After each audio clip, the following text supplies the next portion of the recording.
Some folks sit on Facebook 8, 9, 10 hours a day.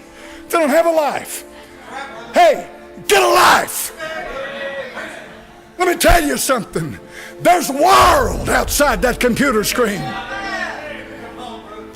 I marvel, though, at how they're sitting on there and they're pecking away, and every time a little something pops up, and they start running that, and I want to know, what did so-and-so say to so-and-so? What happened over here and what happened here?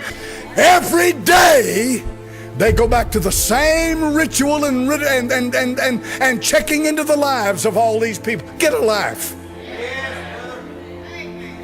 Get a life. I lived decades before Facebook ever showed up. I lived for decades before the first computer screen ever showed up in somebody's house. I lived for decades without an iPhone.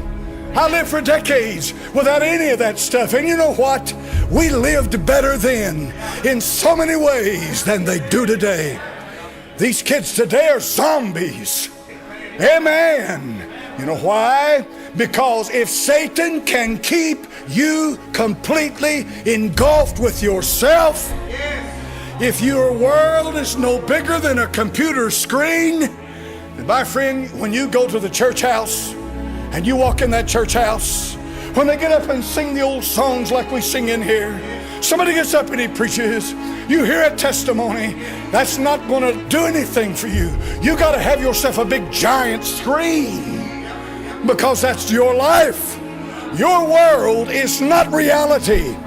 Your world is a screen. Now, some of you are mad, and I'm telling you the truth. You don't know what a church house is.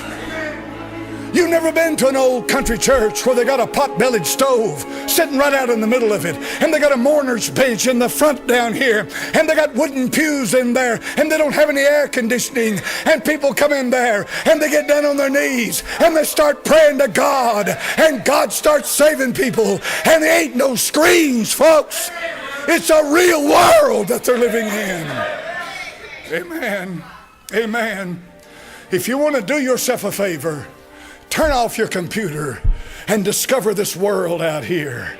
There's rivers and creeks and lakes and mountains and places to go to and things to do that'll add something immensely to your life. For you can go out there and you could look at this great creation that God made, and look at the stars and the heavens at night, and watch the sun come up in the morning, and watch it go down in the evening, watch that moon as it rises, and you can say to yourself, my, Lord God, you're a big God.